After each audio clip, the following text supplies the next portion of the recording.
All right, welcome to The Explainer. Today we are digging into a story about climate risk by looking at two different farms. And it all starts with this really interesting puzzle that, honestly, it reveals a powerful truth about how we prepare for what's coming. Okay, so let's dive in.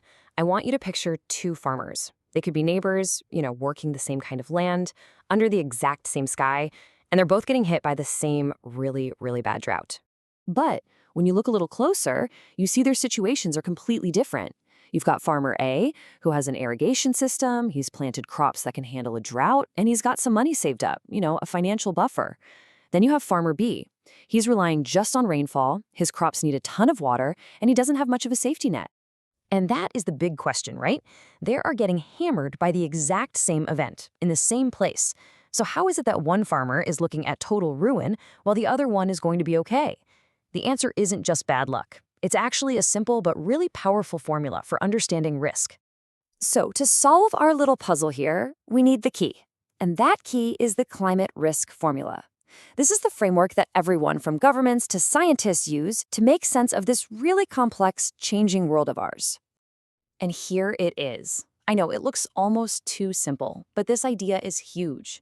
It shows us that risk isn't just one thing. It's actually where three different components crash into each other: hazard, exposure, and vulnerability. And to really get our farmer's story, we've got to break this down, starting with the first two. First up, we need to get a handle on the threat itself. That's the hazard. And then we've got to figure out who or what is standing in its way. And that is the exposure. So a hazard is pretty straightforward. It's the physical event. It's the what can happen part of the equation. For our farmers, the hazard is the drought. Simple. But it could just as easily be a flood or a crazy heat wave or a wildfire. And these hazards kind of come in two flavors. You've got the acute ones, the sudden shocks, like the drought our farmers are dealing with, and then you have chronic ones, these slow burn changes, like rainfall patterns shifting over decades that can just gradually change everything for a whole region. But here's the thing, a hazard all by itself doesn't actually create any risk. You need the second piece of the puzzle, and that is exposure. Exposure just asks the question, okay, who or what is in harm's way? For our farmers, their exposure is pretty obvious. It's their fields, their crops, their whole livelihood, all sitting right there in a region that gets droughts. And this is just so important to understand. Think about it. A monster hurricane spinning around in the middle of the empty ocean. It's not a risk to people. But the second a coastal town is in its path, now you've got exposure. And now you have risk. Okay, so this is where we get to the absolute heart of our puzzle.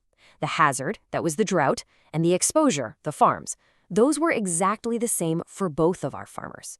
The real difference maker, the thing that explains their completely different outcomes, is this third piece of our formula: vulnerability.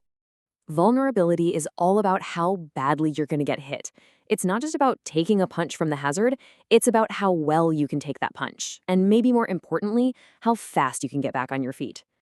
So, let's go back to our farmers one more time. Same drought, same exposed land. But now, let's look at this chart through the lens of vulnerability. Every single one of these factors, it's a measure of how well they can cope. So farmer A's irrigation system, his choice of seeds, the money he has saved up, all of those things are what experts call adaptive capacity. It's the toolbox you have to deal with a problem.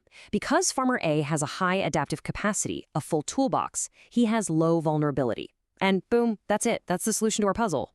Let me give you another way to think about it. Imagine the hazard is a wildfire. The exposure is a house built right next to the forest. But the vulnerability, that's the fact the house is made of wood and doesn't have any fire sprinklers. That's what's going to decide whether the house makes it or not. So we solved the puzzle of the two farms. But why does this simple little formula matter so much beyond this one story? What's the real big picture takeaway here? Well, it matters because it gives us a clear roadmap. It takes this huge, kind of overwhelming idea of climate risk and breaks it down into three simple questions we can actually wrap our heads around. What can happen, who's affected, and how badly? It lets us move from just being worried to taking smart, focused action. And this is the most empowering part of this whole thing. Because look, a lot of the time, we can't control the hazard, right? We can't stop the storm from coming. But we absolutely can control our vulnerability. By building up our adaptive capacity, with better planning, better tools, better tech, we can directly lower our risk. That is where our real power to make a difference is. So I'm going to leave you with this thought. Think of this formula as a new pair of glasses for seeing the world.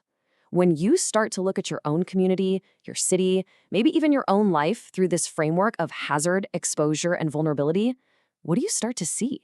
What hidden vulnerabilities pop out? And I guess the bigger question is, what can you do about them?